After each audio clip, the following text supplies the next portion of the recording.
اس کا ایک مطلب آسانی سے یہ لیا جا سکتا ہے کہ وہ بلیک کلر کی ایک ایسی مٹی کے پاس گیا جہاں پہ جو آنکھ کی شکل کی بھی تھی۔ اے ذوالقرنین، تمہارے پاس دو راستے ہیں، یا تو ان لوگوں کو سزا دو یا پھر ان کے معاملے میں اچھا رویہ اختیار کرو۔ اگر یہ سمجھ لیں عدالت اللہ تعالیٰ نے لگوائی تھی تو دنیا میں تو عدالت نہیں لگواتے اللہ تعالیٰ، یہ ڈائریکٹ وہی ہو رہی ہے، یہ یاد رکھیے گا۔ دستی فٹ کرنا ہے ایسا علاقہ جہاں پہ سورج سے بچنے کا کوئی انتظام نہیں۔ پائے تو ہمارے پاس سارے ہیں، صحابہ کی ٹیسٹمنی سے ہی سارے کے سارے شواہد دے رہے ہیں، تو اس لیے کوئی یہ نہ کہے سلف صالحین کو کوئی اور مطلب سمجھ آئے، ساحل میاں آپ کو کچھ اور، تو اس لیے یہ مت بتائیے کہ آپ کے بزرگان نے کیا لکھا ہے، میں میرے بزرگان۔ جی ہاں، اب اس آیت کے اوپر میں آپ تفصیل میں ابھی نہیں جا رہا ہوں کیونکہ اس آیت کا بہت بڑا مطلب ہے اللہ تعالیٰ نے کس طریقے سے بتایا۔ یہ نوح علیہ السلام کے بارے میں کہ جب وہ سورج کے ڈوبنے کی جگہ پہنچے تو انہیں دکھائی دیا کہ وہ ایک دلدل جیسا چشمے میں ڈوب رہا ہے۔ جی ہاں، اس کو اور وہاں عین حمیہ اللہ نے کہا، عین حمیہ۔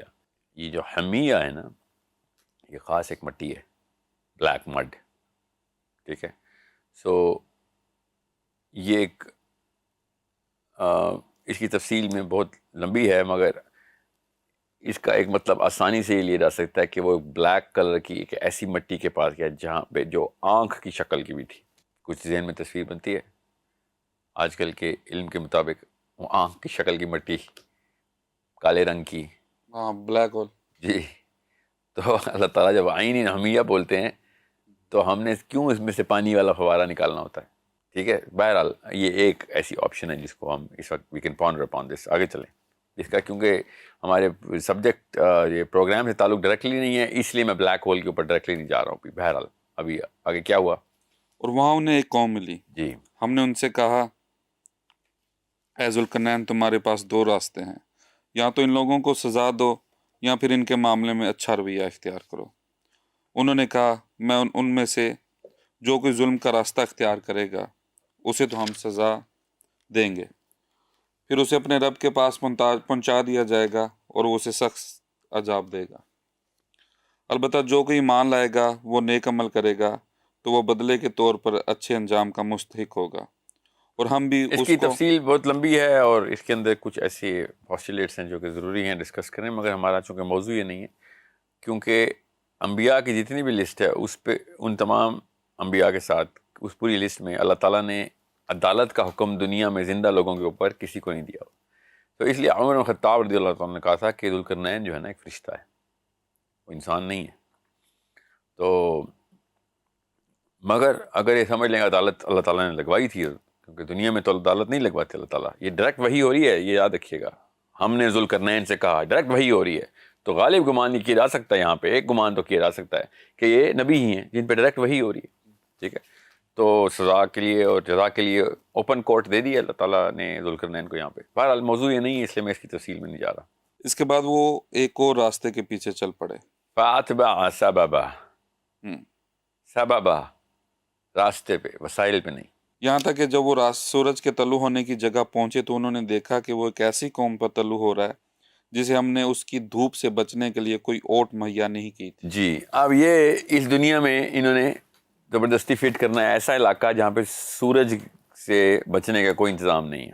جی، اس مرضی مطلب میں لے لیں، جو مرضی سائنس لڑا لیں، دنیا میں ایسا کوئی علاقہ نہیں ہے کہ جہاں پہ ایک قوم کو سورج سے پروٹیکشن نہیں ہے۔ دنیا ایک کرہ ہے، اس کرے کو جس جگہ پہ جو بھی حصہ اس کرے کا سورج سے پروٹیکٹڈ ہے، جس وجہ سے وہ وجہ کرے کے اوپر لپیٹی ہے اللہ تعالیٰ نے، وہاں سے سورج سے پروٹیکشن ہو رہی ہے۔ سو اس کا بس ایک ہی مطلب ہے کہ سورج کی اس پروٹیکٹیو لیئر کے اندر، ارتھ کی پروٹیکٹیو لیئر کے اندر ایک سوراخ ہے، اس سوراخ کے تھرو سورج کی کرنیں اپنی تمام تر ریڈیشن نیچے لے کے آ رہی ہیں اور ذوالقرنین اس جگہ پہ پہنچ گئے۔ اس کا بس یہی مطلب لیا جا سکتا ہے اگر زبردستی کھینچنا ہے تو، ورنہ اس کا آسان سا مطلب یہ ہے کہ یہ چونکہ اب ادھر جا چکا ہے جہاں پہ یہ سارے کے سارے معاملات اسپیس اینڈ ٹائم کے الگ سے ہو رہے ہیں، تو وہاں پہ ایک ایسا پلانٹ ہے جہاں پہ اس طرح کا ایٹماسفیئر نہیں ہے جو سورج سے پروٹیکٹ کر سکے، جیسے ہماری پلانٹ ارتھ کا ہے، جو کہ ہمیں سورج سے پروٹیکشن ملتی ہے۔ سیدنا حسن علیہ السلام نے اس قوم کے بارے میں بتایا کہ یہ قوم ایسی تھی کہ جو دن کو پانی کے اندر چلی جاتی تھی اور رات کو پانی کے باہر آ جاتی تھی، کیونکہ رات کو سورج جو ہے وہ الٹی طرف ہوتا ہے پلانٹ کے۔ تو صاف سمجھ آ رہی ہے کہ یہ کسی اور ہی قسم کی مخلوق ہے۔ اب حضرت حسن علیہ السلام کے بارے میں کوئی یہ کہہ دے کہ یہ حدیث ضعیف ہے، تو جس نے بھی یہ حدیث ضعیف جھوٹ باندھا ہے حضرت حسن پہ، اس کو یہ پتا تھا کہ ذوالقرنین زمین میں نہیں تھا، کیونکہ وہ مخلوق زمینی نہیں ہے جس کی وہ بات کر رہے ہیں. اور اگر یہ حدیث ضعیف ہے کسی بھی وجہ سے، مگر متن حضرت حسن علیہ السلام سے ہی ہے، تو پھر تو حسن علیہ السلام کو ہی پتا تھا کہ وہ اس پلانٹ پہ نہیں ہے. تو شواہد تو ہمارے پاس سارے ہیں، صحابہ کی ٹیسٹمنی سے ہی سارے کے سارے شواہد دے رہے ہیں. تو اس لیے کوئی یہ نہ کہے سلف صالحین کو کوئی اور مطلب سمجھ آئے، ساحل میاں آپ کو کچھ اور. سلف صالحین کو جو بھی مطلب سمجھ آئے، صحابہ کو جو مطلب سمجھ آئے، میں ادھر سے کھینچ رہا ہوں. بیچ میں جو کوئی بھی آ جائے وہ میرا نبی نہیں ہے. تو نبی نے جن کو سمجھایا ان سے میں سمجھ رہا ہوں، انہوں نے یہ ڈائریکٹ لکھ کے دیا ہوا ہے. آپ کوئی قوی حدیث لے کے آ جائیں کہ ذوالقرنین زمین پہ ہی تھا، یا آپ ضعیف حدیث ہی لے آئیں کہ ذوالقرنین زمین پہ تھا، تو میں مان لوں گا. آپ کے پاس تو ضعیف حدیث بھی نہیں ہے، کبھی تو چھوڑیں. میرے پاس اگر ساری ضعیف حدیثیں بتا رہی ہیں کہ ذوالقرنین آسمان کی طرف گیا تھا، تو آپ کے پاس کم از کم ضعیف حدیثیں ہونی چاہیے کہ نہیں ذوالقرنین زمین پہ ہی گیا تھا. تو اس لیے یہ مت بتائیے کہ آپ کے بزرگان نے کیا لکھا ہے. میں میرے بزرگان، اپنے بزرگان صحابہ اور اپنے نبی کی طرف سے آپ کو یہ بیانیہ جاری کر رہا ہوں.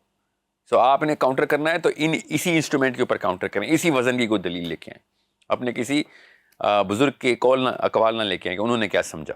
واقعہ اس طرح ہوا اور ذوالقرنین کے پاس جو کچھ ساز و سامان تھا ہمیں اس کی پوری خبر تھی. جی ہاں. اب اس آیت کے اوپر میں آپ تفصیل میں ابھی نہیں جا رہا ہوں، کیونکہ اس آیت کا بہت بڑا مطلب ہے. اللہ تعالیٰ نے کس طریقے سے بتایا. یہ نوح علیہ السلام کے بارے میں اللہ تعالیٰ نے اس طرح کی ایک آیت ارشاد فرمائی ہوئی ہے قرآن میں کہ جب وہ کشتی بنا رہے تھے. تو میں اس تفصیل میں نہیں جا رہا کیونکہ ہمارے موضوع سے تعلق نہیں ہے، مگر یہ سوچنے والے کے لیے بہت زبردست دروازہ ہے یہاں سے جو کھل جاتا ہے. جی. اس کے بعد وہ ایک اور راستے کے پیچھے چل پڑے، یہاں تک کہ جب دو پہاڑوں کے درمیان پہنچے. یہ آپ غور سے سمجھیں، ادھر آگے یہ جملہ پورا آیت پوری کریں جو ترجمہ لکھا ہوا ہے. یہاں تک کہ جب وہ دو پہاڑوں کے درمیان پہنچے تو انہیں پہاڑوں سے پہلے کچھ لوگ ملے جن کے بارے میں ایسا لگتا تھا کہ وہ کوئی بات نہیں سمجھتے. جی ہاں. رک جائیں کیونکہ ایک آیت کا حتی اذا بلغ بین السدین، کہاں ہے پہاڑ؟ ادھر عربی میں تو کہیں نہیں لکھا پہاڑوں کے بیچ میں پہنچے. پہاڑ کا تو لفظ ہی نہیں ہے آیت میں. حتی اذا بلغ بین السدین، سدین کے بیچ میں آئے اور سمجھ لیں کہ یہ پہاڑ ہے. تو اسی آیت کا آخری لفظ آپ نے پہاڑی میں لینا تھا، وہ تو نہیں لیا کسی نے.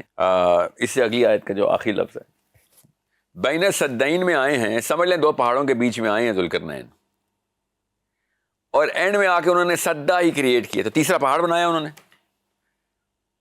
تو حضرت ذوالقرنین نے پہاڑ تو نہیں بنایا نا. ہم سب کو پتہ ہے کہ حضرت ذوالقرنین نے according to the classical definition دیوار بنائی ہے نا.